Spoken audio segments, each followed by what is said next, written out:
இளமையில் கூடல். ஆசான் மா. செந்தமிழன் சிறார் இளையோர் கூடலில் மாணாக்கருக்கு எடுத்த வகுப்பு.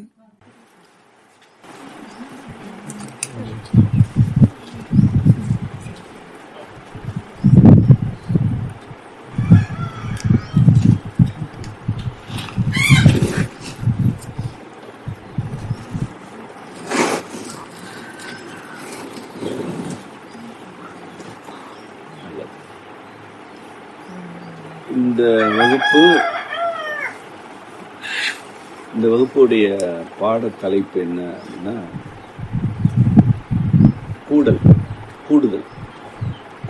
அப்படின்னா என்ன என்பதை பற்றி நம்ம சில கருத்துக்களை பார்ப்போம். அப்புறம் இது ஒரு தொடர் வகுப்பாக தான் இருக்க வேண்டியிருக்கு, இன்னும் ஒரு சில வகுப்புகள் நடத்த வேண்டியிருக்கு. அதனால கூடல்னா என்ன அப்படின்னு ஒரு இலக்கணம் இருக்கு. இப்போ உங்களுக்கு என்ன சொல்லி கொடுத்துருப்பாங்கன்னா, கூட்டல்னா என்ன, 1 1 2 இல்லையா, 2 2 4 இதுதான் கூட்டல். ஆனால் நாம அது கூட்டல் இல்லைன்னு சொல்றோம். ஏன்னு சொல்றோம், அதாவது 1 1 2 என்பது சேர்க்கைன்னு சொல்றோம். நம்ம ஒன்றோடு இன்னொன்று சேர்கிறது, அது 2 தான் ஆயிடுச்சு. 100ஓட இன்னொரு 100 சேர்ந்துச்சுன்னா 200ன்னு சேர்க்கை ஆகுது. கூட்டல் அல்லது கூடல் அப்படின்னா என்னன்னா, ஒரு எதிர்மறையானது நேர்மறையானது இந்த இரண்டும் சேர்ந்து ஒரு விளைவை தந்தா அதுதான் கூடல்னு நம்ம சொல்றோம். கூடல் என்பது 2 முரண்பாடுகளுக்கு கிடையாது, அது ஒரு கூட்டலுக்கும் கழித்தலுக்கும் இடையில நடந்தா அது கூடல்னு சொல்றோம். இப்ப 2 ஒரு அதாவது கழித்தல் 4, கழி 4 2 கூடுனுச்சுன்னா எவ்வளவு வரும்னா கழி 2 வரும் இல்லையா. இதுக்கு பேர் தான் கூடல்னு சொல்றோம். நம்ம சொல்ற இலக்கணப்படி கூடல்னா என்னன்னா, முரண்களின் சேர்க்கை. முரண்கள் சேர்ந்துச்சுன்னா தான் அது கூடல். 2 2 4 என்பது சேர்க்கை தானே தவிர அங்க கூடல் நிகழல. முதல்ல என்ன நடக்கும்னா சேர்க்கை நடக்கும், அதன் பிறகு அது கூடலாவோ கழிதலாவோ இருக்கும். இது வரைக்கும் புரியுதா? சேர்க்கை தான் முதல்ல நடக்கும். அந்த சேர்க்கையில முரண்கள் இருந்ததுன்னா அது கூடல் ஆயிடும். முரண்களே இல்ல, நீ இருக்கிறது 2 இன்னொரு 3 அப்ப என்னன்னா 5. இது இப்ப கூடல் ஆகல, இது என்னவா இருக்குன்னா சேர்க்கையா தான் இருக்குன்னு சொல்றோம். ஏன் சொல்றோம்? இப்ப இதை ஏன் சொல்லணும்னா, இப்ப நம்ம 2 அப்படின்னு ஒரு எண்ணு வச்சிருக்கிறோம், 4ன்னு ஒன்று வச்சிருக்கிறோம், 2 4 6ன்னு சொல்றோம். எனக்கு உள்ள கேள்வி என்னன்னா, அந்த கேள்வி உங்களுக்கும் நான் சொன்னதுக்கு அப்புறம் வரும். என்ன 2 என்ன 4? 2ன்னு தனியா ஏதாவது உலகத்துல இருக்கா? வெறும் 2 எதாவது ஒன்றுன்னு சொல்றோம். எது ஒன்று? ஒரு மரம், ஒரு மனிதர், ஒரு நெல்லு, ஒரு கோழி. ஒரு பொருள் இருந்தா தானே எண்ணிக்கை இருக்கு, எண்ணு இருக்கு. வெறும் எண்ணு எங்கேயாவது இருக்கா? இல்ல.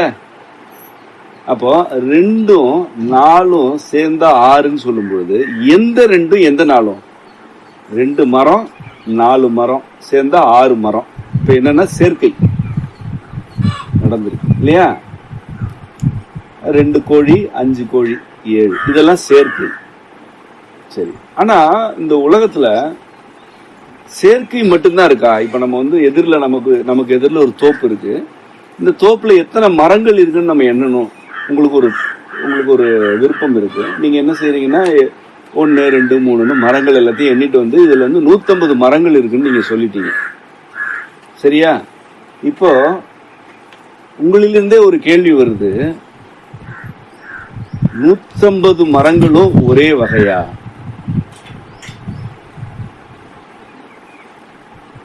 இல்ல 50 மாமரம், 50 பலாமரம், 50 கொய்யா மரம் அப்படின்னு ஒரு கணக்கு அடுத்து ஒரு எண்ணிக்கை சொல்றீங்க. இப்போ மா பலா கொய்யான்னு 3 வகை வந்துருச்சுல்ல. இந்த 3 தான் நான் என்ன சொல்றேன்னா முரண்கள்னு சொல்றேன். வேற தானே இதுதான் முரண்கள். இப்ப நீங்க மொத்தம் இருக்கிறது 150 மரம்னு சொன்னீங்கன்னா சேர்க்கைய சொல்றீங்க. ஒவ்வொரு வகையிலையும் 50 இருக்குன்னு சொன்னா நீங்க கூட்டு இருக்கீங்க. இப்பதான் கூடல், நீங்க சொல்றது கூட்டல். வேறுபாடு புரியுதா? இப்போ இங்க எத்தனை பேர் உட்கார்ந்துருக்கிறோம்? 50 பேர் என்று சொன்னா அது என்னது? சேர்க்கை. ஆனா ஒரு 10 ஆண்கள் 40 பெண்கள்னு சொன்னா அது என்னது? கூட்டல். இப்ப 40 பெண்களா? இல்லைங்க. 12 வயதுல ஒரு 20 பேரு, 14 வயதுல 15 பேரு என்று சொன்னா என்ன பண்றோம்? நம்ம கூட்டலுக்கு போறோம். அந்த 12 வயதுலயும் இன்னும் பிரிக்கிறோம். 12 வயது சரியாலாம் இல்ல. 11 வயது 6 மாதம், 7 மாதம், 12 வயது 2 மாதம், அப்படி பிரியும்ல. இப்ப என்ன பண்றோம்? இன்னும் நம்ம முரண்களை தேடி போறோம். இப்ப நம்ம எதை தேடி போயிட்டு இருக்கிறோம்? முரண்களை தேடி போயிட்டு இருக்கோம். என்னென்ன முரண் இருக்கு? கடைசியா ஒரு 2 பேருக்கு வந்துட்டோம். இந்த 2 பேருக்கு இடையில என்ன? 2 பேரும் 12 ஆண்டு 2 மாதம் 3 நாள் எல்லாமே ஒன்னா இருக்குன்னா, பிறந்த நேரத்தை பாருடா, இது 6க்கு பிறந்திருக்கு, அது 6/1 பிறந்திருக்குன்னா முரண். இப்ப நீ முரண் இல்ல, 6/1 தாங்க ரெண்டுமே பிறந்துச்சு, ரெட்டை குழந்தை அப்படின்னு வச்சுப்போம். அதுல உயரம் என்ன வேறுபாடு இருக்கு? ஒரே மாதிரி இருக்கா?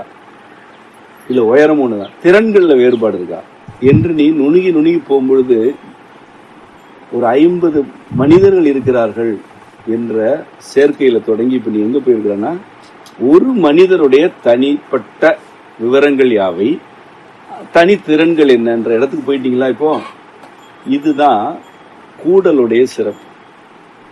ஆனா இந்த தனித்தனிப்பட்ட 50 பேரும் மொத்தமா என்னவாக இருக்கிறாங்க? ஒரு சேர்க்கையா இருக்கிறாங்க. சரி, சேர்க்கைக்கும் கூடலுக்கும் ஆன வேறுபாடு என்னன்னா, சேர்க்கை என்பது முரண்களை பகுக்காது, அது தொகுத்து வச்சிருக்கும், எல்லாத்தையும் தொகையா வச்சிருக்கும். அந்த 1000 மாடு இருக்குங்க, அது ஒரு தொகை. அப்ப அதுல நம்ம எப்படி என்ன பண்ணுவோம்? கூடல்னா என்ன பண்ணுவோம்? கூட்டணும்னா என்ன பண்ணுவோம்? எத்தனை பசு, எத்தனை காளை, எத்தனை கன்று, அதுல எருமை எத்தனை, மற்ற மாடு எத்தனை, இப்படி பிரிச்சு போய் தனித்தனியா பட்டியல் எடுத்துட்டு இதெல்லாம் கூட்டுவோம்.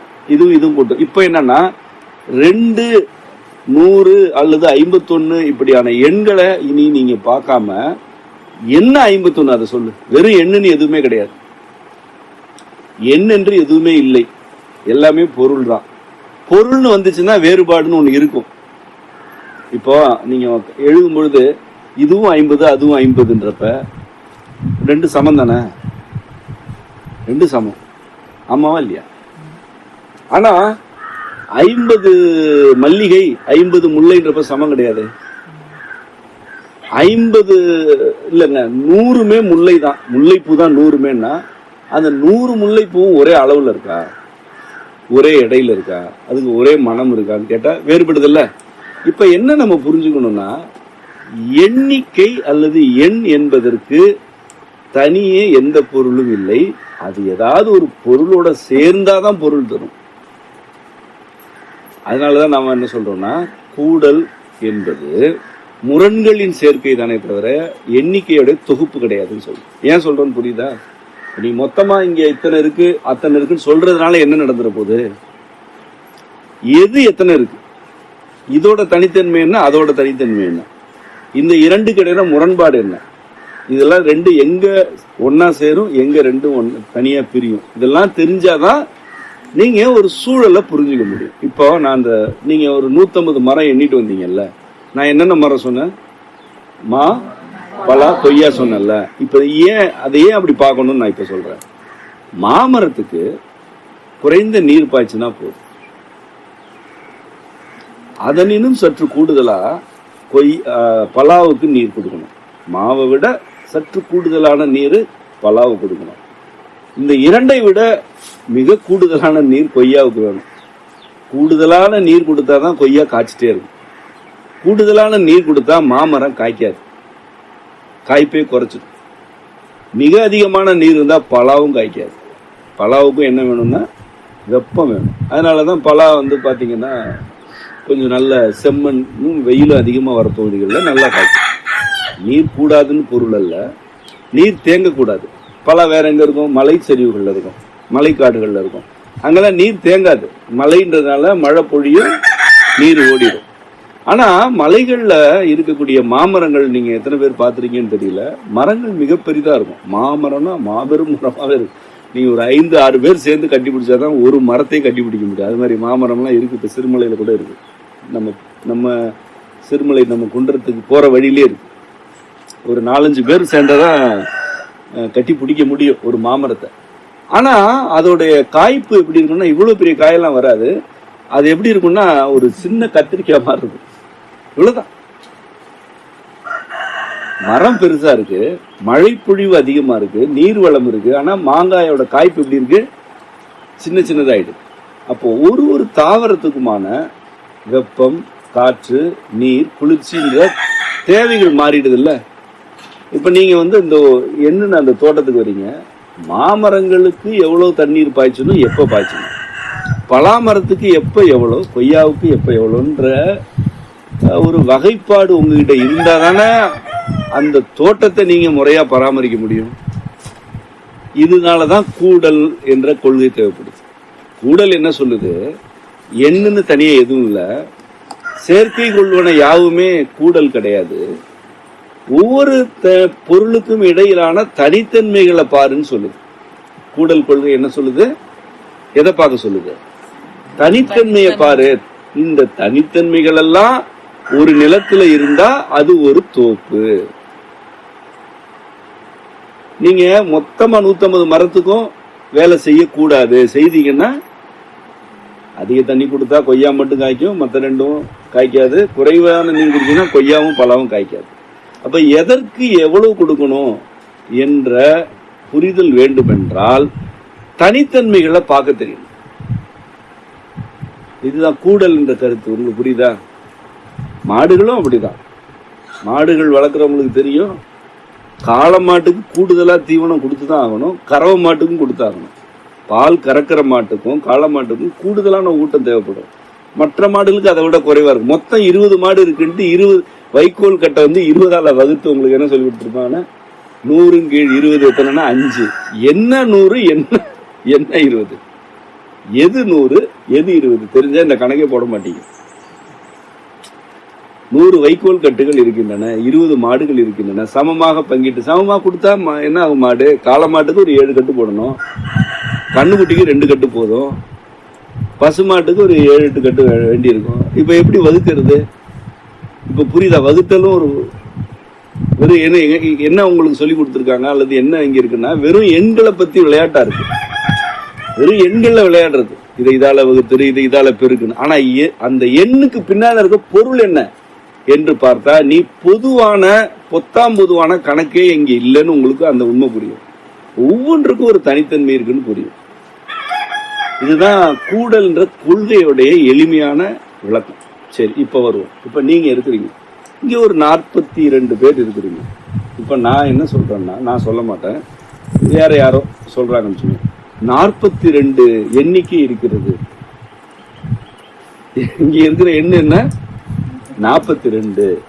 இந்த 42க்கு என்ன பாடம் நடத்த வேண்டும் அப்படின்னு ஒரு கணக்கை ஒண்ணு போட்டுட்டு அந்த பாடத்தை மட்டும் நடத்திட்டே இருந்தா இந்த எண் கத்துக்க போதா, தனித்தனியான நீங்க கத்துக்க போறீங்களா? நீங்க தான். இப்ப ஏற்கனவே பள்ளிகள்லயும் கல்லூரிகள்லயும் என்ன சொல்லி கொடுக்குறாங்கன்னா 42 எண்ணுக்கு பாடம் நடந்துச்சு. நீ யாரா வேணாலும் இரு, உனக்கு என்ன தெரியும் என்ன தெரியாது, எது பிடிக்கும் எது பிடிக்காது, எது வரும் வராது, அது கவலை இல்லை. இங்க இருக்கிறது என்ன? 42 எண். ஒரு வகுப்புக்கு 42 எண் இருக்கு. ஒரு கல்லூரிக்கு 1200 எண் இருக்கு. மொத்த நாட்டுல ஒரு எண் இருக்கு. இந்த எண்ணுக்கு தான் இங்க பாடம் எழுதப்படுது, எண்ணுக்கு தான் கல்வி சொல்லி தரப்படுது. ஏன்னா இங்க தேவை தனித்தன்மைகள் கிடையாது, வேலை செய்யறதுக்கு ஆளு. வேலை செய்யறதுக்கு என்ன வேணும்? எண் வேணும். இந்த துறையில் 125 எண் வேணும். இந்த துறையில ஒரு 350 எண் வேணும். அப்ப இங்க எண்களுக்கு பாடங்கள் நடத்தப்படுகின்றன, எண்களுக்கு வேலை வாய்ப்புகள் வழங்கப்படுகின்றன, எண்கள் ஊதியமாக வழங்கப்படுகின்றன. இது இப்படி நடக்கிறதா? நடக்கவில்லை. நீங்க பெரும்பகுதி பள்ளிக்கூடம் போறவங்க தான். ஒரு தனிப்பட்ட ஒரு மாணவருக்கு பாடம் நடக்குதா, எண்களுக்கு பாடம் நடக்குதா? எண்களுக்கு பாடம் நடக்குது.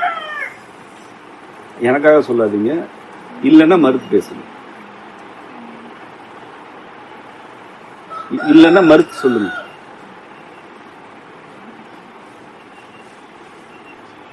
ஆமா ஆமாவா? அடுத்தது போலாமா? இதை மாற்று கருத்து இருக்கா? சரி, இப்ப கூடல் என்ற கொள்கை என்ன சொல்லுதுன்னா, தனித்தன்மைகளின் நோக்கு அப்படின்னு சொல்லுது. தனித்தன்மையை பாரு. இவ்வாறான தனித்தன்மைகள் கொண்ட மனிதர்களுடைய சேர்க்கை தான் கூடல் என்பதுதான் கருத்து. இப்ப 42 நம்ம வயது அடிப்படையில் பிரிக்கிறோம், பாலின அடிப்படையில் பிரிக்கிறோம். பிரிச்சுட்டு திறன்களை பார்க்கிறோம். யாருக்கு என்ன இயல்பான திறன் இருக்கு, என்ன இயல்பான விருப்பம் இருக்குன்னு பிரிச்சு பிரிச்சு பிரிச்சு பார்த்தா கடைசியில 42 தனியா தான் இருக்கு. முதல்ல 42 நம்ம ஒரு வயது அடிப்படையில் பிரிச்சோம்னா ஒரு 2 தொகுப்பு 3 தொகுப்பா பிரிச்சிடலாம். அப்புறம் அது உள்ள போயிட்டு இயல்பான திறன் அப்படின்னு பார்த்தோம்னா பிரிக்கலாம். விருப்பம், தனிப்பட்ட பிடிக்கும் பிடிக்காது இதெல்லாம் வச்சு பார்த்தோம்னா கடைசியில எங்க வந்து நிப்போம் நம்ம? இது வேற, அது வேற, அது வேற, இது வேறன்னு வந்து நிற்கும். அதுதானே உண்மை? இது உண்மை. இதுல நம்ம அடுத்து என்ன செய்யறோம்னா, இதுலதான் கூடல் நிகழணும்ன்றோம். தனித்தனி, நீ தனி, நீ தனி, நான் தனி. ஆனா இதுல கூடல் நிகழணும். அப்ப கூடல் நிகழ்றதுனா என்ன? இப்ப நான் முதல்ல கூடல்லாம் என்ன சொன்னேன்? ஒரு குறை 4. இப்போ நீங்க -4 வச்சுக்கோங்க இல்லையா? இப்ப நம்ம குறை 4 8. இது என்னது? இதோட விளைவு என்ன? 4. இது கூடல். குறை 4 8 -4 8 சேர்ந்துச்சுன்னா என்ன எதை தரும்? அப்படின்னா என்ன பொருள் அதுக்கு? ஒரு 8 என்ற எண்ணு மிகுதியா இருக்கு, மிகையா இருக்கு இல்லையா? இந்த 4 குறை 4ன்னு ஒண்ணு போடுறோம் இல்லையா, -4ன்னு, அது தனியா இல்லை எங்கேயுமே. அது எங்க இருக்கு? இந்த 8க்குள்ளதான் இருக்கு. ஒரு 8 தனக்குள் இருக்கும் குறையை நீக்கினால் மீதி எவ்வளவு தருது? 4 தருது. இப்ப இதுக்கு பேர் தான் கூடல். இப்ப நீங்க 42 பேர் இருக்கிறீங்க. உங்களுடைய தனித்தன்மைகள் எல்லாத்தையும் பாக்குறோம். ஒரு இடத்துல குறையா இருக்கிறது, இன்னொரு இடத்துல என்னவா இருக்கு? மிகை. நிறைய இல்ல, மிகை. ஒரு இடத்துல குறை, இன்னொரு இடத்துல மிகை. மிகை குறை, மிகை குறை, இப்படித்தானே இருக்கும். இப்படித்தானே இருக்க இயலும். யாராவது எல்லாவற்றிலுமே மிகைன்னு இருக்க வாய்ப்பு இருக்கா? அப்படி இருக்க வாய்ப்பு இல்லை. ஒரு 10 மிகை இருந்ததுன்னா ஒரு 2 குறையாவது இருக்கு, இருந்தே தீரும். இதை ஏத்துக்கணும். நம்ம என்ன பண்ணணும்? நம்ம என்ன முதல்ல ஏத்துக்க வேண்டியது, நம்மிடம் மிகையும் உண்டு குறையும் உண்டு. இதை ஏத்துக்கணும். நம்மிடம் மிகை மட்டும்தான் இருக்குன்னு நினைக்க கூடாது. நான் பாவம், என்கிட்ட குறை தான் இருக்குன்னு நினைக்க கூடாது. ஏன்னா அதெல்லாம் உண்மை கிடையாது. யார்கிட்டையுமே குறை மட்டும் இருக்காது, யார்கிட்டையுமே மிகை மட்டும் இருக்காது. அப்ப 2 இருக்கு. யாராவது ஒருத்தர் அந்த 8, இப்ப நான் சொல்றேன், அந்த 8க்குள்ளதானே 4 இருந்தது, குறை 4 இருந்துச்சு. நீ ஒரு 8, ஒவ்வொருத்தருமே நினைச்சுக்க, நீ ஒரு 8. உனக்குள்ள குறை 4 இருக்கலாம், குறை 3 இருக்கலாம், குறை 5 இருக்கலாம், குறை 7 கூட இருக்கலாம். குறை 8 இருக்குமா? இருக்காது. அப்படின்னா நம்ம உயிரோட இல்லைன்னு அர்த்தம். உயிரோட இருக்கிறோம்ல. அப்ப ஒரு 8ன்னா அதுக்குள்ள குறை 2 3 4 எது வேணாலும் இருக்கலாம். இது கழிஞ்சது போக நீ யாரு? 4 3 5. இந்த 4 3 5ன்றது என்ன? இப்போ உனக்கு இசை அப்படின்னு ஒரு துறை எடுத்துக்கிறோம். இந்த இசையில உன்னுடைய குறை என்ன? உனக்கு நிறைய வரும், ஆனா சிலது வராது. அப்ப ஒரு 2 குறையுது. மீதி நீ அதுல 6. உனக்கு 7 வரல, 1 இருக்குல்ல, ஒன்னே 1 இருக்குல்ல. அதற்கு பேர் என்ன? அதுக்கு ஒரு பேர் இருக்கு. அந்த பேர் தான் இப்ப இதுவரைக்கும் கூறின எல்லா கருத்துக்களையும் வழி நடத்த போறது. உனக்கு இசையில நீ யாரு அப்படின்னு பாக்குறோம். மொத்தம் 8 நீ. அதுல உனக்கு எதுவுமே தெரியல, வரல, புரியல. அப்ப 7 போச்சா? மீதி ஒண்ணு இருக்கு. ஒண்ணு ஏன்னா நீ உயிரோட இருக்கிறதுனால அந்த ஒண்ணு. உயிரோட தானே இருக்கிறோம், நடக்கிறோம், பேசுறோம். இசைக்கு உரிய அடிப்படை என்ன இருக்கு? பேச வருது, குரல் இருக்கு, ஒன்னாச்சா? தாளம் போட வரும், விரல்லாம் நல்லா இருக்கு, அதெல்லாம் அந்த ஒண்ணு. ஆனா இந்த விரலை வச்சு நல்லா தாளம் போட முடிஞ்சா 2, சிறப்பா தாளம் போட்டா 3, இந்த குரலை வச்சு பாட முடிஞ்சுன்னா 4. அது எதுவுமே இல்ல. இப்ப ஒன்னே ஒண்ணு இருக்கு. அது என்ன இருக்கு? குரல் இருக்கு, உடல் நலமா இருக்கு. இது அந்த ஒண்ணு. இப்ப 7 இல்ல, 1 தான் இருக்கு. அந்த ஒண்ணு என்னன்னா உன்னுடைய நலன். நீ நலமா இருக்கிறல்ல, அந்த ஒண்ணு. இந்த ஒண்ணு இருந்துச்சுன்னா நீ அந்த 7க்கும் போயிடலாம். போலாம் தானே? இப்ப இத கணக்காவே பாருங்களேன். ஒரு -7 8. இப்ப என்ன இருக்கு? ஒன்னே ஒண்ணுதான் இருக்கு. இந்த ஒண்ணு மீண்டும் முழுமையா இந்த -7 குறைக்கணும்னா என்ன பண்ணணும்? -7 குறைச்சிட்டே வரணும்னா என்ன பண்ணணும்? இந்த 1 1 1 மிகை 1 1 1ன்னு ஏறணும். ஏற ஏற அது குறைஞ்சிட்டே போகும். இதுதானே கணக்கு. இப்போ ஒரு ஏதாவது ஒன்றுல நீ வெறும் குறை 7ன்னே ஆயிட்ட. உடம்பு இருக்கு, அவ்வளவுதான். ஆனாலும் கூட நீ மீண்டும் அதை நோக்கி போக முடியும் என்பது கணிதமாக உண்மை. நடைமுறையில உண்மையா இல்லையா? என்ன நினைக்கிறீங்க? நடைமுறையில இது நடக்குமா நடக்காதா?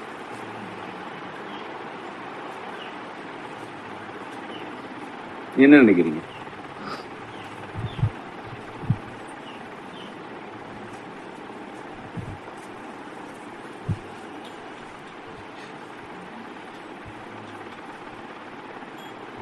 உனக்கு ஏதாவது ஒரு துறை பிடிக்கும், அந்த துறை பிடிச்சிருக்கு அப்படின்னு வச்சுப்போம். ஆனா அதுல உனக்கு எதுவுமே தெரியாது. அப்ப நீ 7 குறை 7 அப்படி வச்சுக்க. உடம்பு தான் இருக்கு, அறிவு இருக்கு, அந்த துறையில எதுவுமே தெரியாது. நீ அந்த 8ல 4க்கோ 3க்கோ போவீங்களா? போக முடியாதா? போக முடியுது. இப்ப என்ன நடக்குதுன்னா உனக்குள்ள நடக்கிற கூடல். இந்த முரண்பாடு எங்க இருக்கு? உனக்கு இன்னொருத்தருக்குமா இருக்கு? உன்னுடைய குறையும் உன்னுடைய மிகையும் கூடுது. இப்ப உன்னுடைய மிகை ஒன்னே ஒண்ணுதான். குறை எவ்வளவு இருக்கு? 7 இருக்கு. ஆனா அந்த மிகையாகிய ஒன்று என்ன? உன்னோட உடம்பு. அதை யாராவது செய்ய முடியுமா? உன்னுடைய விரலை நீயே வடிவமைச்சிக்க முடியுமா? உன்னோட குரல் நீயே வடிவமைக்க முடியுமா? யாராலையும் செய்யவே முடியாத ஒன்று உன்கிட்ட இருக்கு. அது என்னது? உன்னுடைய உடல். அது ஒண்ணு இருந்துச்சுன்னா நீ எதை வேணா செய்யலாம்ல. எதை வேணா செய்ய முடியும் தானே? செய்ய வாய்ப்பு இருக்குல்ல. அப்ப இங்க இது ஒண்ணுன்னு தானே நம்ம பார்த்தோம், இல்லாத 7ன்னு பார்த்தோம்ல. இப்ப உண்மையில எது பெரியது? 1 7 இல்லாத 7 இருக்கிற 1 எது பெரியது? எதனால பெரியதுன்னா இதை என்னால செய்ய முடியாது. என்னால செய்யவே முடியாது ஒன்னே ஒண்ணு இருக்கு. ஆனா நான் நினைத்தால் விரும்பினால் பெறத்தக்க 1000 இருக்கு. அந்த 1000த்தை விட என்னால செய்ய முடியாத ஒண்ணு தானே பெரியது. இப்போ உங்களுக்கு இறைவன் அந்த ஒன்றை கொடுத்துட்டாரா? கொடுத்துட்டு தானே வந்திருக்கு. கொடுத்ததுனால தானே வந்திருக்கிறீங்க. இந்த ஒன்று உங்ககிட்ட இருக்கு, ஆனா 7 இல்லை. இப்ப இந்த 7ன்றது இசைன்ற ஒரு துறை இல்லை, எவ்வளவோ இருக்கலாம். அந்த 7ல என்ன இருக்கலாம்? உங்களுக்கு பிடித்த படிப்பா இருக்கலாம், பிடித்த நண்பர்கள். அது இல்லை, இருக்கு, ஆனா வேணும். அல்லது ஒரு சூழல், குடும்பத்துல ஏதாவது மாற்று கருத்து, உடன்பாடு இல்லா தன்மை, இதெல்லாம் என்னது? நீ அப்படியே பட்டியல் போட்டுங்க. உன்கிட்ட நீ இருக்கிற அது 1, மீதி 7 இல்லை அப்படின்னு வச்சுப்போம். ஒரு சிலருக்கு 4 இல்லை, 3 இல்லை, 7மே இல்லை அப்படி வச்சுக்குவோம். அப்படியே பட்டியல் போடு. இந்த 1 இருக்கும் பொழுது அந்த 7ஐயும் நீ அடைவதற்கு எல்லா வாய்ப்புகளும் இருக்கின்றன. ஏன்னா இது கூடல் கொள்கை. இந்த உலகமே இப்படிதான், இந்த கூடலால தான் இயங்கிட்டு இருக்கு. வெவ்வேறு புழு பூச்சி எல்லாம் சேர்ந்துதானே ஒரு காடா இருக்கு. முரண்பாடு தனித்தன்மை கொண்டதெல்லாம் சேர்ந்துதானே ஒரு காடு. வெயில் மழை, வெறும் மழை மட்டுமே பேசிட்டு தாங்க முடியுமா? வெறும் வெயில் அடிச்சா தாங்க முடியுமா? அப்ப மழையும் வெயிலும் கூடல் கொண்டாதானே இங்க ஒரு புல்லு முளைக்கும், நம்ம உயிர் வாழ முடியும். அப்போ உங்ககிட்ட எது இருக்குதோ அது இறைவன் வழங்கியது ஏற்கனவே. அது என்னது? உன்னோட உடல். உடல்னா வெறும் உடலா? வெறும் உடல்லாம் போனோம். அதுல என்ன இருக்கு? உங்களுக்கு அறிவு இருக்கு, உணர்ச்சி இருக்கா? அறிவு உணர்ச்சி ரெண்டு இருக்குல்ல. அது நீங்களா உருவாக்கிக்கிட்டதா? நீங்க எப்படி உருவாக்கிக்க முடியும்? இதுல உணர்ச்சியோ அறிவையோ நீங்களா உருவாக்கிக்கவே முடியாது. அப்ப இது உங்களுக்கு ஏற்கனவே வழங்கப்பட்டது. இருப்பது எதுவோ, எது முயற்சி இல்லாமல் வந்து சேர்ந்திருக்கிறதோ அதுதான் ஒன்று. அந்த ஒன்று தான் உண்மையிலே நீங்க. இப்ப நான் சொல்றேனே, ஒரு சிலருக்கு ஒரு நல்ல ஒரு நட்பு வேணும் அப்படின்றது அந்த 8ல் ஒரு 2, 8ல் 2, அந்த 2 இல்லை, 1 இருக்கு, இன்னொரு 4 இருக்கு, ஒரு 2 இல்லை அப்படி வச்சுப்போம். வாழ்க்கையில் அது நடக்கவே நடக்காதா? நடக்கும் தானே? சரி, அது நடந்துருச்சு. அப்ப 8 நிறைஞ்சிருமா யாருக்காது? இன்னும் 2 புட்டுட்டு போயிடும். இன்னொரு 2 புட்டுட்டு போகும். ஐயோ, அந்த 2 இல்லையே, அது குறையாவே இருக்கும். அந்த 2 கிடைக்காதா? கிடைக்கும். அது கிடைச்சோன்னா திரும்பி பார்த்தா இன்னொரு 3 புட்டுட்டு போயிருக்கும். இதை உன்னால தவிர்க்க முடியாது. இதை நீ தவிர்க்க கூடாது. அதுதான் நான் சொல்ல வரேன். என்னைக்காவது ஒரு நாள் நீ 8மே நிறைஞ்சிட்டா நீ வாழ மாட்ட.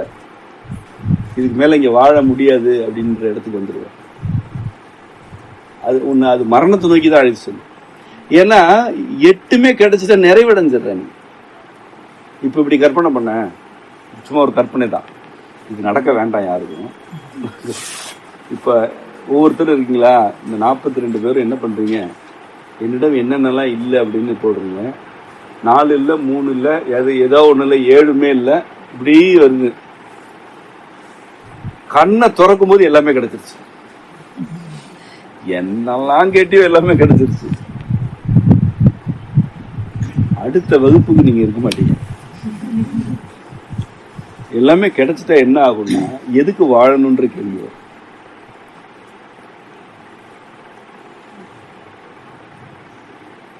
அப்புறம் என்ன கேட்ப? இப்போ தூங்கி எழுந்திருக்கிறல்ல, இரவு தூங்கி எழுந்திருக்கிறல்ல, எழுந்திருக்கும் பொழுது இன்னைக்கு நம்ம என்ன செய்ய போறோம் என்பது பற்றிய ஒரு கேள்வி இருக்கா இல்லையா எல்லாருக்கும்?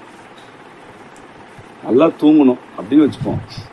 இன்னைக்கு நல்லா தூங்கணும். ஐயோ எழுப்புறாங்களே, இல்ல எழுந்துட்டோம், எழுந்து நம்ம என்ன செய்ய போறோம்?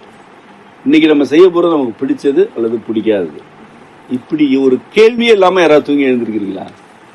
ஒண்ணு தூங்கணும்னு நினைக்கிறீங்க, இன்னும் கொஞ்சம் தூங்கணும்னு நினைக்கிறீங்க, அல்லது எழுந்து என்ன செய்ய போறோம், அந்த செய்யறது பிடிக்கும் பிடிக்காது. எப்படி பார்த்தாலும் நீ தூங்கி எழுந்திருக்கும் போது ஒரு கேள்வி உனக்கு வருது, அல்லது ஒரு மாற்று கருத்து இருக்கு. தூங்குறது பிடிச்சிருக்குன்னா எழுப்புறது பிடிக்கல. எழுந்திருக்கணும் நீ நினைக்கிறப்ப எழுந்திருச்ச செய்ய போற வேலையை பற்றி ஒரு எதிர்பார்ப்பு. பிடிச்ச வேலையை தான் செய்ய போற நீ. அந்த வேலை பிடிச்சதா இருக்கலாம், பிடிக்காதா இருக்கலாம். பிடிச்சதா இருந்துச்சுனாலும் நல்லபடியா செய்யணும்ன்ற பதட்டம் வருது. இப்படி ஏதோ ஒரு கேள்வி அல்லது ஒரு சிறு உணர்ச்சி இல்லாம தூங்கி எழுந்திருக்கிறீங்களா யாராவது ஒருத்தர்? உனக்கு எந்த உணர்ச்சியுமே இல்லை, தூங்கி எழுந்திருக்கும். வர்றேன், உனக்கு தான் வர்றேன். அடுத்து ஒவ்வொரு நாளும் விடியும் பொழுது அந்த ஒரு நாள் குறித்த உன்னுடைய உணர்ச்சி என்ன என்று பார்க்கும் பொழுது, உன்கிட்ட இல்லாத ஏதோ ஒன்றை நிறைவு செய்வதற்காக அந்த ஒரு நாளை நீ பயன்படுத்துறதுக்கு ஒவ்வொரு விடியலும் வாய்ப்பு தருது. நீ இன்னைக்கு தூங்கி எழுந்திருக்கிற, எது குறையா இருக்கோ அதை நிறைவேற்றுவதற்கான வாய்ப்பு இன்னைக்கு விடிஞ்சோன்னு இருக்கு உனக்கு. அதை நீ செய்யறியா செய்யலையா அது அடுத்தது. ஆனா அந்த வாய்ப்பு இருக்கு தூங்கி எழுந்திருக்கும் போது. ஒரு நாள் நீ தூங்கி எழுந்திருக்கிற, செய்யறதுக்கு வேலை கிடையாது, உன்னை எழுப்புறதும் யாரும் இல்லை. நீ தூங்கணும்னா தூங்கிட்டே இருக்கலாம். நீ எப்போ எழுந்திருக்கணும்னு நினைக்கிறியோ அப்போ எழுந்திரிச்சுக்கலாம். நீ தூங்கி எழுந்திரிச்சதுக்கு அப்புறம் செய்யறதுக்கு எந்த வேலையும் இல்லை. எதுவுமே இல்லை. அப்படி ஒரு கற்பனை பண்ணிப்பாரு. ஒரு நாள் நல்லா இருக்கும், 2 நாள் நல்லா இருக்கும், 15-20 நாள் சில பேருக்கு நல்லா இருக்கும். வாழ்க்கை முழுவதுமே இப்படித்தான் இருக்கும்னா கற்பனை பண்ணிப்பாரு. உன்னை யாரும் எழுப்ப மாட்டாங்க, நீ நல்லா தூங்குறியா தூங்கு, எழுந்திருக்கிறியா எழுந்திரிச்சுக்க, ஏதாவது செய்யணுமா அதெல்லாம் ஒன்றும் இல்லை. இப்படியே உன் சூழல் இருக்கு, உனக்கு பிடிச்சதை செய்யும், உனக்கு பிடிச்சதை செய்யும் அப்படின்னு மட்டுமே சொல்லிட்டு இருக்கு. அப்ப என்ன ஆகும் உன்னோட நிலைமை? நீ பிடிச்சதுன்னு ஒரு 100 வச்சிருப்ப, அதெல்லாம் செஞ்சிருவ. எது பிடிக்குதோ கேட்டா கொடுத்துட்டாரு கடவுள், அப்படி வச்சுப்ப கொடுக்க மாட்டாரு. ஏன்னா நமக்கு பிடிச்சது எதுன்னு அவருக்கு தெரியும். பிடிச்சதெல்லாம் கொடுத்துட்றாரு, பிடிச்சதெல்லாம் கொடுத்துட்டே இருக்கிறாரு. அதுக்கப்புறம் கேட்கறதுக்கு எதுவும் இருக்காதுல்ல, அதோட வாழ்க்கை முடிஞ்சிடும். இதுதான் சேர்க்கைக்கும். இப்போ சேர்க்கைக்கும் கூடலுக்கு என்ன வேறுபாடுன்னா, பிடிச்சது மட்டுமே நடந்துட்டு இருக்குன்னா அது என்னது? சேர்க்கை. பிடிக்காது மட்டுமே நடந்துட்டு இருந்தாலும் அது சேர்க்கை தான். ஆனா வாழ்க்கை எப்படி இருக்குன்னா கூடலா இருக்கும். பிடிச்சது நடக்கணும், பிடிக்காது நடக்கணும். அப்பதான் உன்னோட தனித்தன்மை வெளிப்படும். அப்பதான் உனக்கு இந்த 8ல் 5 இல்லையா, 6 இல்லையா, 4 இல்லையா, இது ஏன் நடந்துச்சு, இது ஏன் நடக்குது என்ற கேள்வியை நீ எழுப்புவ. அதுதான் நான் சொன்னேன். 42 பேரை எப்படி வேணாலும் பிரிக்கலாம், கடைசியா நீ ஒரு தனி மனிதர். உன்னுடைய தனித்தன்மை பக்கத்தில் இருக்கிற யாருக்கும் கிடையாது. முற்றுமுழுதான் நீ தனி. உன்னோட தனித்தன்மை, உன்னோட திறன், உன்னோட குணம், உன்னோட நடவடிக்கை, நீ உலகத்தை பார்க்கிற முறை பக்கத்துல கிடையாது யாருக்கும். உன்னை பெத்தவங்களுக்கே கிடையாது, நீ பெத்துக்க போறவங்களுக்கும் அது கிடையாது. உனக்கானது உன்னிடம் மட்டும்தான் இருக்கு, இன்னொருத்தட்ட இருக்காது, எந்த காலத்திலயும் இருக்காது. நீ எப்படி இருக்கியோ அப்படி நீ மட்டும்தான், இன்னொருத்தர் கிடையாது. இது ஆமாவா இல்லையா? அப்போ உனக்கும் மற்றவர்களுக்கும் நிறைய பொதுத்தன்மைகள் இருக்கு. அதாவது நீ 2, அது 4, அந்த 4க்குள்ள 2 இருக்கு. இது பொதுத்தன்மை. ஆனா நீ 2ன்றது இல்லப்பா, நீ 1. அந்த 1க்குள்ள உன்னோட தனித்தன்மை மட்டும்தானே இருக்கு, நீ வெறும் எண்ணு இல்லையே. பொதுவா சிறுமிகள், இளையோர் இப்படி பிரிக்கிறப்ப பொதுத்தன்மை ஆயிடுது. ஆனா இது இவள், அது அவன், அவள் இவன் பிரிக்கும் போது தனித்தன்மை வந்துருது இல்ல. அந்த தனித்தன்மை என்ன சொல்லுதுன்னா, உன்னுடைய குறைகளாகவே நீடிக்கும் வரைதான் நீ மேம்பட முடியும். அப்பதான் உனக்குள்ள கூடல் நிகழும்னு சொல்லுது. உனக்குள்ள கூடல் நிகழும்னா உன்கிட்ட ஒரு பற்றாக்குறை இருந்து ஆகணும், இருக்கணும். அந்த பற்றாக்குறையை நிறைவு செய்யறதுக்கு நீ சிந்திக்கணும், உழைக்கணும். அது நிறைவாயிடும், கிடைச்சிடும். அதுக்கப்புறம் என்ன பண்ணணும்? அதுக்கப்புறம் அதுவே பண்ணுவோன்னு நீ ஏதாவது ஒண்ணுக்காக உழைச்சிருப்பல்ல, அது தன்னோட இன்னொரு முகத்தை காட்டும். இப்போ ஒண்ணும் இல்ல, 100 மதிப்பெண் எடுக்கணும் அப்படின்னு உழைக்கிறதா வச்சு போய் யாராவது ஒருத்தவங்க எடுத்துடலாம். முடிஞ்சா அதோட முடிஞ்சிருமா? என் பிள்ளை 100க்கு 100ன்னு இதை விட கடினமானதுல கொண்டு போய் சரி விடுவாங்களா? அப்ப மறுபடியும் 100 வேணாம், இதுல 90 எடுத்துடலாம். முடிஞ்சா சிக்கல? முடியாது. என்னமா படிக்குதுன்னு மேல் படிப்புக்கு இதோட கடினமானதை ஒன்றுல தள்ளி விடுவாங்களா? அங்க போய் 80 எடுத்தா போதும், எடுத்துடலாம். அதோட முடியுமா? இதுக்குரிய வேலைக்கு தான் போகணும், அந்த வேலைக்கு போயிடலாம், ஊதியம் வந்துடும். அதோட முடியுமா? அதுக்குரிய நபரை தான் திருமணம் பண்ணணும். அதோட முடியுமா? இந்த குடும்பம் உடைஞ்சிராம இருக்கணும். அடுத்தது இதெல்லாம் உண்டா? இல்லை, நடக்கதான் நடக்கலையா? இது எங்க தொடங்குனுச்சுன்னா 100க்கு 100ல தொடங்குச்சா? எல்லாமே நடந்துட்டு தானே இருக்கு. 100க்கு 100 வாங்கிட்ட, 90 வாங்குற, 80 வாங்குற, வேலைக்கு போயிட்ட, திருமணமும் செஞ்சுட்ட, அப்புறம் என்ன நிம்மதியா இருக்கலாம்ல? இதுக்கப்புறம் தானே தொடங்குதே. இதுக்கப்புறம் தான் திரும்பி பார்த்தா அந்த 8ல் 2 தான் இருக்கு, 6 காணும். ஏன்னா மீதி 6 என்ன? உன்னுடைய தனிப்பட்ட விருப்பம் என்ன, உனக்கே உனக்கான உணர்ச்சி என்ன, உனக்கான இறைவன் வழங்கின அறிவு என்ன, திறன் என்ன, அதெல்லாம் அந்த 6. அது நீ எங்க பார்த்த? நீ இந்த 2 மட்டும் தானே பார்த்துட்டு இருந்த, இந்த 2 2 2 2 அப்படி போனா மீதி. அப்ப திரும்பி பார்க்கும்போது அந்த 6 காணும். சரி, நான் என்னுடைய இயல்பு திறனை கண்டுபிடிக்கிறேன் அப்படின்னு நீ போகும்போது குடும்பம் என்ன பண்ணுது, ஏற்கனவே இந்த 2ல் 1 புட்டுட்டு போயிடும். இதெல்லாம் பண்ணா நான் வரலன்னு 1 போயிடுச்சு. அப்ப நீ இப்ப என்ன பண்றன்னா, இந்த 6 கண்டுபிடிக்கிற நேரத்துல ஓடி போன 1 துரத்தணும். அது போயிடுச்சு. இது வரைக்கும் இருந்த 2 அது துரத்தணுமா, அதுலயே பாதி காலம் முடிஞ்சிடும். அப்பா அப்படின்னு 1 கண்டுபிடிச்சா இந்த 6ல் 5 வந்திருக்காது, 1 தான் வந்திருக்கு. இது ஏன் நடக்குது? இது ஏன்னா நீங்க ஏதோ சில நோக்கங்களை சேர்த்து கொள்ளுதல வாழ்க்கைன்னு நினைச்சுக்கிறீங்க. அது கல்வியா இருக்கு, அல்லது உங்களுடைய வேறு ஏதாவது ஒரு பிடித்தவையா இருக்கு. இதெல்லாம் சேர்க்கிறது தான் வாழ்க்கைன்னு நினைச்சுக்கிறீங்களே தவிர வாழ்க்கையை ஒரு முழுமையா பார்ப்பதற்கு நீங்கள் பழக்கப்படவில்லை. உங்களுக்கு அதை அறிமுகப்படுத்தலாம். வாழ்க்கையை முழுமையா பார்க்கணும். வாழ்க்கையில உங்களுக்கு கல்வி இருக்கு, உறவுகள் இருக்கின்றன, உறவினர்கள் இருக்கிறார்கள், உங்களுடைய தனிப்பட்ட விருப்புகள் உள்ளன, உங்களுக்கு மட்டுமே உரித்தான திறன்கள் இருக்கு. நான் ஏற்கனவே சொன்னபடி உன்னோட திறன் இன்னொருத்தருக்கு வரவே வராது. உன்னை போல இன்னொருத்தர் இல்லை, இன்னொருத்தரை போல நீ இல்லை. இதெல்லாம் சேர்ந்தது தானே வாழ்க்கை. இது எல்லாவற்றையும் ஒரு தொகுப்பாக நீ பார்க்கும் பொழுது இது எல்லாத்துலயுமே குறை இருக்கும். இதுல எல்லாத்துலயுமே 4 குறை 5 குறை 4 4 குறை 3 இப்படிதான் இருக்கும். எல்லாத்துலயுமே பற்றாக்குறை இருக்கும். உனக்கு அந்த பற்றாக்குறையை நோக்கி நீ போயிட்டே இருக்கணும், அது கிடைக்கும். ஏதாவது ஒரு 2 மட்டும் பாக்குற, இது சேர்ந்தா போதும், இது சேர்ந்தா போதும்னு நினைக்கிறேன்னா உனக்கு வாழ்க்கையோட முழுமை கிடைக்காம போகும். இப்போ உறவுகள் எடுத்துக்கோ, உறவுகள் அல்லது உங்க வயதுக்கு உரிய உணர்ச்சி அறிவுன்னு எடுத்துக்கோ. இந்த ஒரு 20 வயதுக்குள்ள உங்களுக்கு எழக்கூடிய உணர்ச்சிகள் முழுமையான வாழ்க்கையை காட்டுறதுக்கு வாய்ப்பே இல்லை. உங்களுக்கு மட்டும் இல்லை, எந்த வயதுல இருக்கிறவங்களுக்கு. ஒருத்தர் 60 வயதுல இருக்கிறாரு, 60 வயதுல அவரோட உணர்ச்சி என்னவா இருக்கு?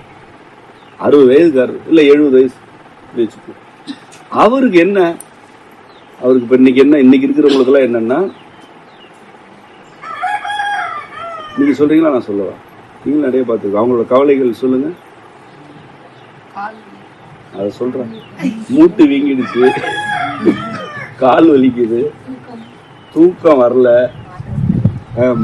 ரத்த அழுத்தம், நீரிழிவு, உடம்புல கட்டி வந்துருச்சு, இதுதான் 70, தலைவலி, அதான் இதுதான் 70 வயசு.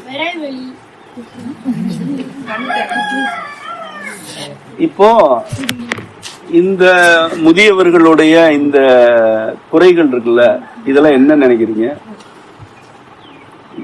இது இந்த 8ல் இது என்ன? 8ல் 1 சிக்கலாயிடுச்சு.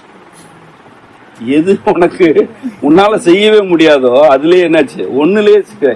இதுக்கப்புறம் நீ 7 வச்சிருந்தா என்ன வச்சிருக்கட்டி? என்ன விருப்பமானதை சாப்பிட முடியாதா? விருப்பமான இடத்துக்கு போக முடியாதா? ஒரு இடத்துல உட்கார முடியாதா? உட்கார முடியாது, எழுந்திருக்க முடியாது, நடக்க முடியாது, ஓட வாய்ப்பே இல்லை. 1 இல்லைன்னா அந்த 7 இருந்தா என்ன? 100 கோடி சொத்து இருக்கு, வீடு இருக்கு, இல்ல ஒரு மற்றும் நம்ம உறவினர்கள் எல்லாம் இருக்காங்க. இருந்து என்ன என்ன நீ என்ன செய்ய போற? நீ ஒன்னும் செய்ய போற. ஏன்னா அந்த 1 இல்லை. இப்ப புரியுதா? எண்ணிக்கை 1 தான்னாலும் அது எவ்வளவு பெரிதா இருக்கு. இந்த எண்ணுக்கு ஒரு மதிப்பு இல்லைன்னு புரியுதா உனக்கு? 1 தான் உன் உடல்னா அதுதான் பெரிது, மீதி 7 பெரிது இல்லைன்னு புரியுதா? இப்ப உங்களுடைய உடலுக்கு வரும் அந்த 1 உங்களுக்கு எல்லாம் எப்படி இருக்கு? சிறப்பா இருக்கா? உங்களுடைய வயதுல 1 எனப்படும் உங்களுடைய உடலும் அறிவு உணர்ச்சி எல்லாம் சிறப்பா இருக்கு. இந்த வயதில் இருக்கக்கூடிய உங்களின் தேவைகள், உணர்ச்சிகள், தேடல்கள் இவை முற்றிலும் வேறு. இதே நீங்கள் 20 வயதுக்கு மேல உள்ள வாழ்க்கையை பார்க்கும்பொழுது அதெல்லாம் வேற. 20 வயதுக்கு மேல இன்னைக்கு என்னவா நீ இன்னைக்கு உனக்கு எது பெரிய ஏக்கமா இருக்கோ அது 21வது வயதுல இருக்காது, இருக்க கூடாதுன்ற. அப்போ அது இருந்ததுன்னா தவறுன்ற. இன்னைக்கு உனக்கு என்ன இருக்கோ அது 21வது வயதுல இருக்கக்கூடாது, அது 31வது வயதுல இருக்கக்கூடாது. ஏறத்தாழ ஒவ்வொரு 10 ஆண்டுகளுக்கும் இந்த குறைகள் எல்லாம் மிகைகளால நிரப்பப்பட்டுட்டே வரணும். அப்ப திரும்பி பார்க்கும்போது உனக்கு ஒரு 35 வயதுல நீ திரும்பி பார்க்கும்போது 15 வயதுல இதுக்கெல்லாம் போய் இயக்கப்பட்டமேன்னு உனக்கு தோணணும். அப்பதான் அது வாழ்க்கை. ஏன்னா ஒரு குழந்தைக்கு நீ குழந்தையா இருக்கும் பொழுது இங்க இருந்து ஒரு 10 அடி தத்தி நடந்தா அது சாதனை. அதுக்குள்ளேயே 3 தடவை கீழே விழுந்து ஊரை கூட்டி எல்லாரும் அப்படி நடந்தவங்க தானே. இப்போ ஓடும் பொழுது அதை நினைச்சு பார்த்தா எப்படி இருக்கு? நம்ம தானே அப்படி இருந்தோம். இன்னொரு குழந்தைய பாக்குறோம், நம்ம அப்படித்தானே இருந்தோம். அப்போ அந்த வயதுக்கு 4 அடி நடக்கிறதே பெருது. ஆனா இன்னைக்கு அப்படி கிடையாது. அப்ப திரும்பி பார்த்தா சிரிப்பா இருக்கு. இதை ஒரு குழந்தைகிட்ட சொல்ல முடியுமா? நீ ஒரு காலத்துல ஓடுவ, இன்னைக்கு நீ உழுவதை பத்தி கவலைப்படக்கூடாது அப்படின்னு சொல்ல முடியும்? இன்னைக்கு அது குழந்தை தானே, அது கீழே தான் விழும். அது கீழே விழும்போது ஆழதான் செய்யும். அப்ப அதை நம்ம அது ஏதாவது கத்தி இல்லாம கூரான பொருள் இல்லாம அது கீழே தான் உழப்போகுது. அந்த இடத்த நம்ம என்ன செய்யலாம்? அருந்த வாழ இருந்தானா இடுப்புல ஒரு கயிறை போட்டு கட்டி வச்சிடலாம். என்னையெல்லாம் அப்படித்தான் கட்டி வச்சிருந்தாங்க. கயிறு போட்டு கட்டி வச்சிருவாங்க, அடங்குறது இல்லை. சில குழந்தைகளை அப்படி செய்யறது உண்டு. அதாவது கீழே விழாம தடுத்துட முடியாது. கீழே விழாம தடுத்துட்டு இருந்தோம்னா அது நடக்காது, நடக்க கத்துக்காது. தூக்கியே கையில வச்சிருந்தா அதுக்கு என்ன ஆகும்? நடக்க தெரியாம போயிடும். நடக்கும்போது கீழே விழணும், மூக்கு அடிபடணும், எல்லாம் பண்ணணும், காய ஆறு மறுபடியும் விழாது. அத போலதான் ஒரு 15 வயதுல உங்களை போன்றவர்களுடைய வயதுல சில நடவடிக்கைகளின் மீது உங்களுக்கு பயிற்சியும் அதன் மீதான நாட்டமும் இருக்கதான் செய்யும். நீங்க என்ன நினைச்சிடக்கூடாதுன்னா இப்ப எதுல நாட்டம் கொண்டிருக்கிறோமோ இதுதான், இப்படி தத்தி நடக்கிறோமே இதுதான் உலகம்னு நினைச்சிடக்கூடாது. அது மட்டும் இல்ல, கீழே விழுறதுக்கு தயங்கக்கூடாது. அது மட்டும் இல்ல, இப்ப என்ன அறிவும் உணர்ச்சியும் தேடலும் இருக்கோ இதுதான் நான் உன்னை நீ நம்பிடவே கூடாது. இப்போ உனக்கு எது தேடலா இருக்கோ அது மட்டுமல்ல நீ, அது இல்ல நீ, அதுவும் நீ, அவ்வளவுதான். இப்ப நீ என்ன பண்ணிட்டு இருக்கிறன்னா கூடல்ல இருக்க உன்னுடனே நீ கூடிக்கொண்டிருக்கிறாய். இப்பதான் நீ என்ன பண்ற? 7ல் 1 கண்டுபிடிச்சிருக்கிற. நீ பார்க்க வேண்டிய 6 ஏற்கனவே நீ இருக்கிற 1 கண்டுபிடிச்சு, இன்னும் ஒரு 6 இருக்கு. இந்த 6ல் 2 கண்டுபிடிச்சு போகும்போது ஏற்கனவே 1 கண்டுபிடிச்சல, அது அப்படியே திரும்பி வேற ஒரு முகத்தை காட்டும். ஐயோ இது அல்ல நான் தேடியது அப்படின்னு கதறணும். அதான் வாழ்க்கை. அதுக்கெல்லாம் பயப்படக்கூடாது. நீ தேர்ந்தெடுத்த படிப்பா இருக்கலாம், நீ தேர்ந்தெடுத்த மனித உறவுகளா இருக்கலாம், வேலையா இருக்கலாம், எதுவா வேணா இருக்கலாம், வேற ஒரு முகத்தை அது காட்டும்போது நீ என்ன கதறலாம் கூடாது. இதெல்லாம் எதிர்பார்த்ததுதான் அப்படின்னு மீண்டும் உன்னை நீ நிறைவு செய்யறதுக்கு கிளம்பணும். அப்ப நீ என்னன்னா ஊக்கத்தோட வாழலாம்.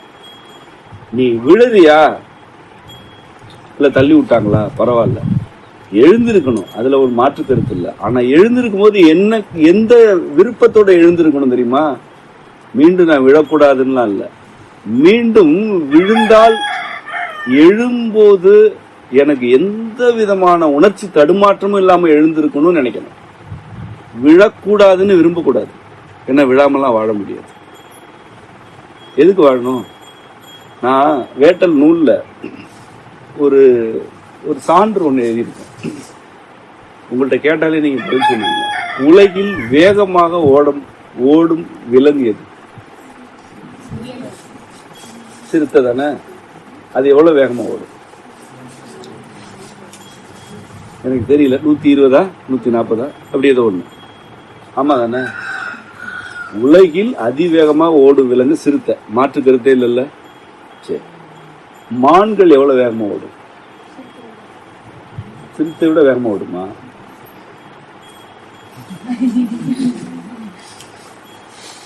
மான்களோட வேகம் என்ன தெரியுமா? யாருக்கா தெரியாதுல்ல. சரி, சிறுத்தை தான் உலகத்துல அதிகமா வேகமா ஓடக்கூடிய விலங்குனா ஒவ்வொரு முறை துரத்தும் போது மான் சிக்கணும் இல்ல, ஏன் சிக்க மாட்டேங்குது? இதுதான் வேகமா ஓடும்ல, இதை விட குறைந்த வேகத்துல தானே மான் ஓடும், அதானே கணக்கு. ஏன் ஒவ்வொரு முறை துரத்துறப்ப மான் சிக்க மாட்டேங்குது? எப்படி கேள்வி?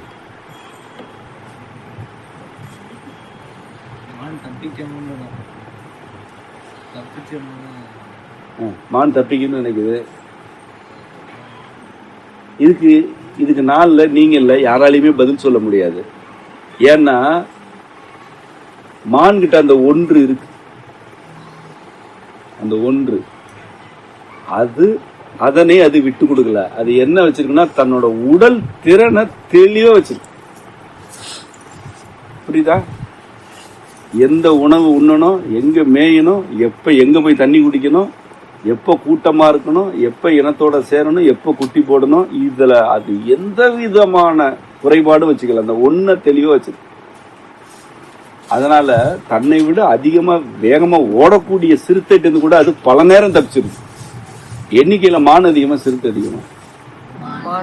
எது அதிகமா இருக்கணும்? இல்லையே, இல்ல பத்தியா? அப்படிதான். அப்போ வெறும் எண்ணிக்கை இந்த 120 கிலோமீட்டர் வேகமா ஓடுன்ற எண்ணுக்கு ஒரு மரியாதை இல்லைன்னு புரியுதா? இதுக்காக நான் எண்களை மதிக்காதீங்கன்னு சொல்றது. எண்ணுக்கு பின்னாடி என்ன கருத்து இருக்குன்னு பாரு.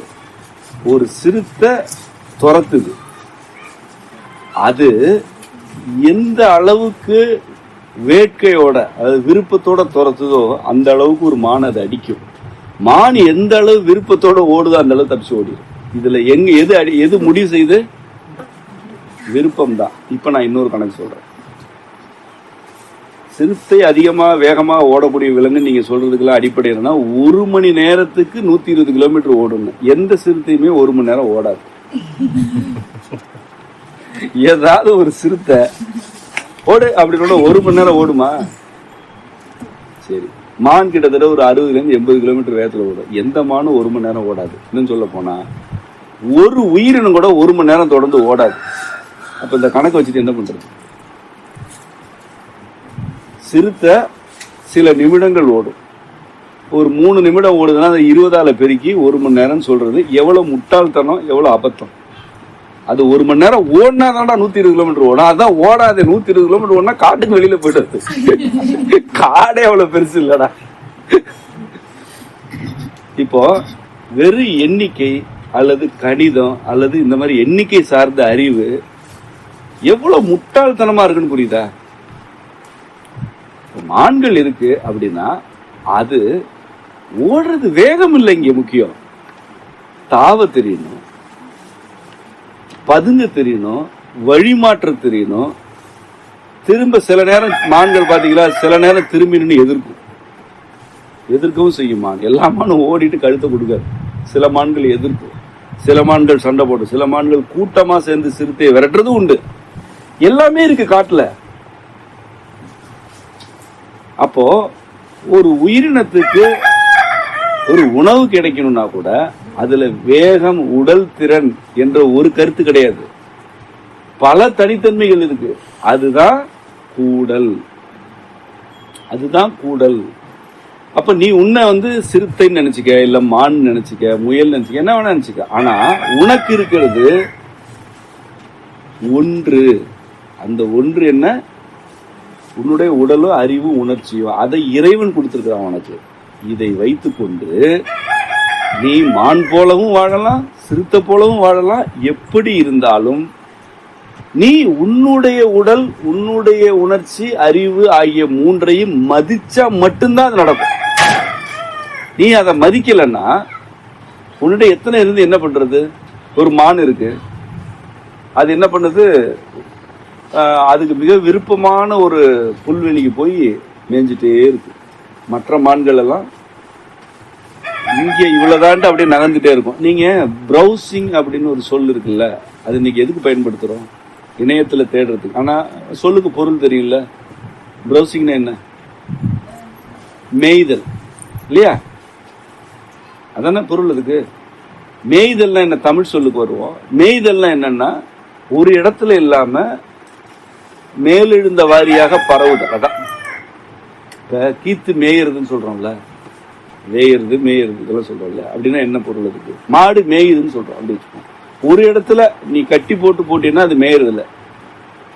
ஒரு இடத்துல இன்னொரு இடத்துக்கு நடந்து சுத்திட்டு வந்தாலும் அது மேயறது. அப்போ மான்கள் எல்லாம் இறை மேய்கின்றன. இப்போ ஒரு காட்டுல ஒரு குறிப்பிட்ட இடத்துல புல்லு நிறைய இருக்கு, அங்க மட்டுமே மான் இருக்காது.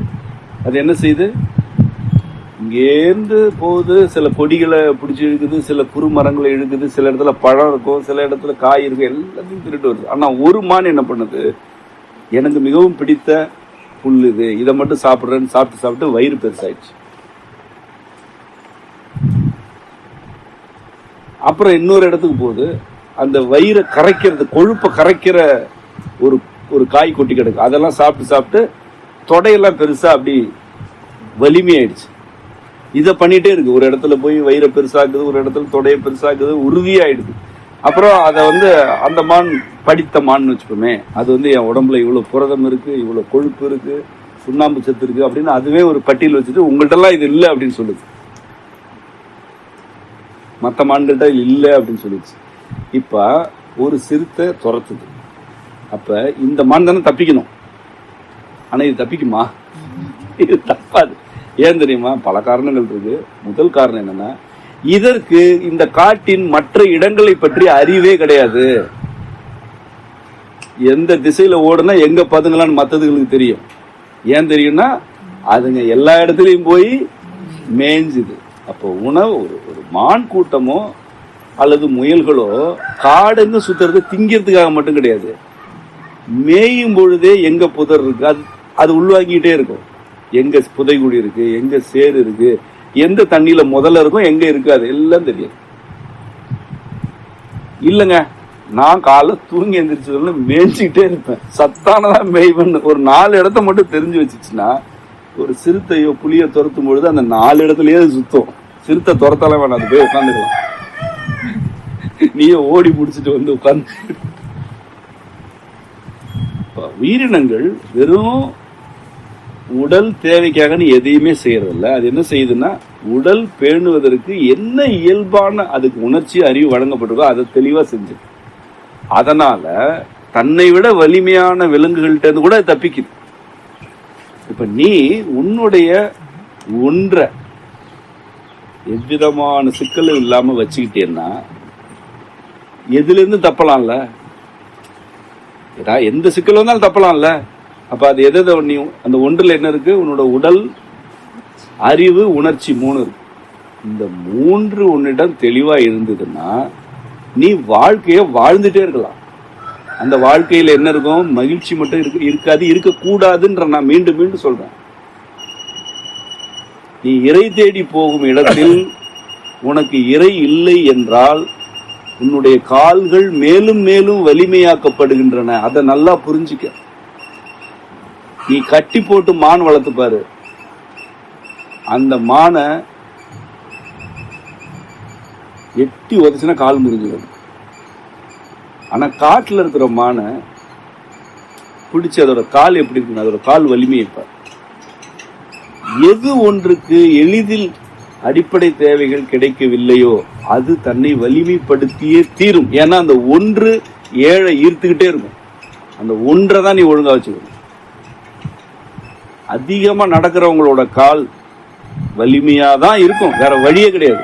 நடக்கிறத குறைச்சிக்கிட்டவங்களுக்கு பொருள் கிடைக்கும், ஆனா கால்ல வலிமை இருக்காது.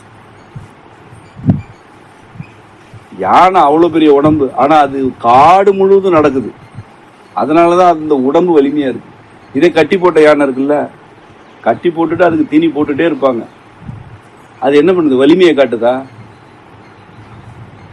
சும்மா நம்ம ஏதாவது பழம் கொடுத்தோம்னா தலையில தூக்கி கையை வச்சுட்டு பாவமா இருக்கு. அப்ப எல்லாம் ஒரு இடத்துல கிடைக்கிறதுன்றது முக்கியமே கிடையாது. இங்க இருக்கிற கட்டி போட்டிருக்க யானைக்கு எல்லாமே கிடைக்கும். காட்டுல இருக்கிற யானைக்கு ஒண்ணு கிடைக்கணும்னா அது நடக்கணும். எது வாழுது? இதுவா அதுவா? நீ எப்படி இருக்கணும்? நீ காட்டு யானையா இருக்கணும், காட்டு மானா இருக்கணும், காட்டு சிறுத்தையா இருக்கணும். நீ என்ன விரும்புமையோ அப்படி இரு. ஆனா நீ காட்டுத்தனமா தான் இருக்கணும். நீ ஒன்றை ஒழுங்கா வச்சுக்கணும். அது 7 ஈர்த்துக்கிட்டே இருக்கும். அந்த 7ல 4 கிடைக்கும். அது விளங்காமலும் போகும். நான் மீண்டும் மீண்டும் சொல்றேன், நீ எதை தேடி தேடி அலைஞ்சியோ அது கிடைக்கும். கிடைச்சி விளங்காம கூட போகும். கலங்கக்கூடாது. இப்ப அதுல இருந்து பாடம் கத்துக்கணும். நம்ம இங்க எங்க நம்ம தவறு இழுத்தோம், எதனால இது விளங்காம போனுச்சு, இதெல்லாம் தவறு செஞ்சோம். இப்ப மீண்டும் கிளம்புவோண்டா. இப்ப திருத்திட்டு கேளு, நான் அந்த தவறெல்லாம் செஞ்சேன். கீழே விழுந்து இல்ல, நடக்கும் போது கீழே விழுந்தோம்ல, அப்புறம் எப்படி விழாம நடக்கிறோம்? கத்துக்கிட்டோம். இல்ல காலை இப்படி வச்சா வயிறு பெருசாச்சு, தொப்பை பெருசாயிடுச்சு, பார்த்து காலை வைக்கணும்னு கத்துக்கிட்டோம். இப்ப நான் உங்களுக்கு நிலை சொல்லி கொடுக்கும் கூட கால் எப்படி வைக்க சொல்றேன். மார்பு புள்ளிக்கு நேரம் அவன் கட்ட விரல் இருக்கணும். நீ இந்த பாடத்துக்கு அப்புறம் நீங்க எல்லாம் தனியா நின்று பாருங்க. ஒருத்தருக்கு ஒருத்தர், பெண் பிள்ளைகளுக்கும் ஆண்களுக்கும் சும்மா கை வச்சு கோடு போட்டு பாருங்க. நீங்க நேரா நின்று நேர் கோட்டுல இருக்கும். உங்க தொடை மையத்து எலும்போடு அது வந்து கீழே வந்து வளைஞ்சு, இந்த மூட்டுல வளைஞ்சு கட்டவர்கள் நீ போட்டு பாரு. அதுதான் நீ நிக்க வேண்டிய நிலைன்னு ஏன் சொல்றோம்னா, அந்த நிலையில நின்று நீ பயிற்சி செஞ்சாதான் உன்னால நீண்ட நேரம் நிக்க முடியும். காலை அகலமா வச்சாலோ குறுக்கி வச்சாலோ இடுப்பு வலி வந்துடும். இது எங்க இருந்து வருது? எடுத்தோடனே சரியா வச்சுட்டோமா? வச்சிருப்பாங்களா? தவறா கால் வச்சு சரியா கால் வைக்கிறது எப்படின்னு கத்துக்கிறது. அப்ப அந்த தவறா கால் வச்சது என்ன அவ்வளவு பெரிய குற்றமா? இல்ல. கீழே விழுந்தாதான்டா எந்திரிக்க முடியும். கீழே விழலைன்னா எழுந்திருக்கிறதுனே ஒண்ணு வாழ்க்கையில கிடையாது. விழுந்தாதானே எந்திரிக்க முடியும். விழாமலே போயிட்டு அதுக்காக விழுந்துட்டே இருக்க முடியுமா? அப்படி யாரும் இருக்கிறது இல்லை. நீ எப்பொழுதுமே உன்னுடைய தேவை தேடல் எதுவா இருந்தாலும் உன்னுடைய உடல், அறிவு, உணர்ச்சி 3 கெடாம பாத்துக்க. இந்த 3 கெடாம நீ எதை வேணா தேடு. உன் அறிவை கெடுத்துக்காத, உன் உடலை கெடுத்துக்காத, உன்னோட உணர்ச்சிகளை கெடுத்துக்காத. இதை கெடுத்துக்காம எதை வேணா தேடு. அப்ப நீ காட்டு வாழ்க்கை வாழலாம், காட்டுத்தனமா வாழலாம். அதெல்லாம் ஒன்னெல்லாம் யாரும் எதுவும் செய்ய முடியாது. நிறைய செய்யலாம். நான் சொல்றேன், இப்ப என்ன உனக்கு இசை தெரியாதா? இசை வரும். ஆட தெரியாதா? வரும். சண்டை போட தெரியாதா? சண்டை போடுவ. உனக்கு என்ன தெரியாது? அது வரும். சமைக்க தெரியாதா? சமைக்கலாம். மாடு மேய்க்க தெரியாதா? மேய்க்கலாம். பால் கறக்க தெரியாதா? கறக்கலாம். உனக்கு என்ன தெரியாது? அது தெரியும். எப்ப? ஒண்ணு ஒழுங்கா இருந்தா.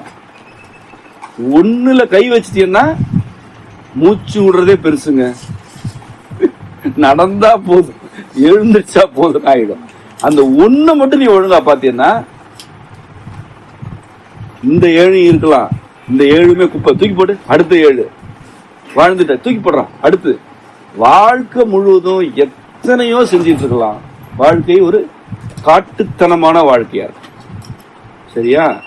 இதுக்கு பேர் தான் கூடல். இப்ப நான் சொன்னது எல்லாமே என்ன சொல்லியிருக்கிறேன்னா, உனக்கு உள்ள இருக்கக்கூடிய முரண்பாடுகள், உனக்கும் மற்றவர்களுக்கு இருக்க முரண்பாடுகள் நீ எப்படி புரிஞ்சுக்கணும். இதுதான் கூடலுடைய அடிப்படையான கொள்கை. சரியா புரிஞ்சா? இதோட பாடம் நிறைவடைஞ்சு. இதோட தொடர்ச்சியா நம்ம இன்னொரு பாடத்துல சந்திப்போம். சரி, நல்லது. கேள்வி இருக்க?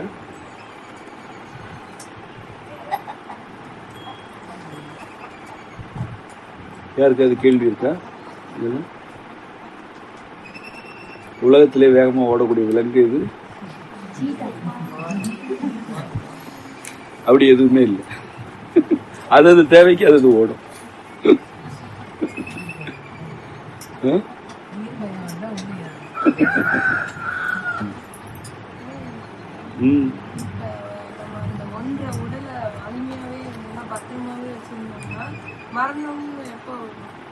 பத்திரமா வச்சிருக்க சொல்ல, நலமா வச்சிருக்கணும். இயற்கையா நம்ம அப்படி இல்லை. இயற்கையா நம்ம முதுமையில மரணம் அடையணும். முதுமையடைந்து போதும், வாழ்ந்தது போதும் அப்படின்னு ஒரு மனிதனும் விரும்புறது இயல்பா நடக்கும். அப்போ அதெல்லாம் உங்களுக்கு இப்ப தேவையே இல்லை. நீ இப்பதான் முளைச்சி வர்றீங்க. இப்ப போய் அதெல்லாம் நீ பார்க்காத. இப்ப நலமா வாழணும்னு மட்டும் நினைச்சுக்க.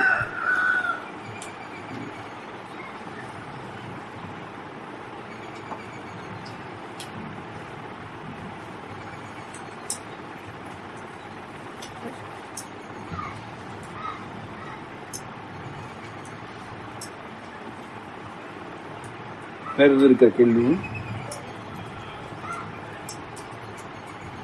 முடிச்சிடலாமா? முடிக்கிறோமா முடிக்கலையா? ஒருவேளை புரியலையா நான் பேசுனது?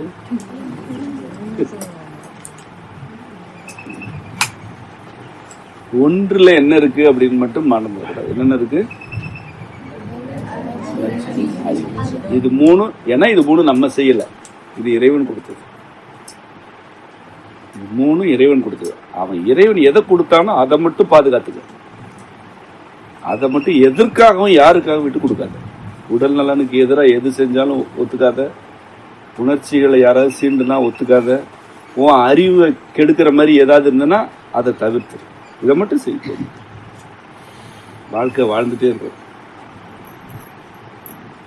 அதுதான் உங்க வயதுக்கு உரிய அடிப்படை வழிகாட்டல். அப்புறம் 20 வயதுக்கு மேல வந்துருச்சுன்னா இன்னும் நீங்க கூடுதலா கத்துக்குவீங்க. இந்த வயதுக்கு இது. இதோட தொடர்ச்சியான சில பாடங்களும் நான் நடத்துறேன். ஒரே நேரத்தில் அதிகமா வேண்டாம்.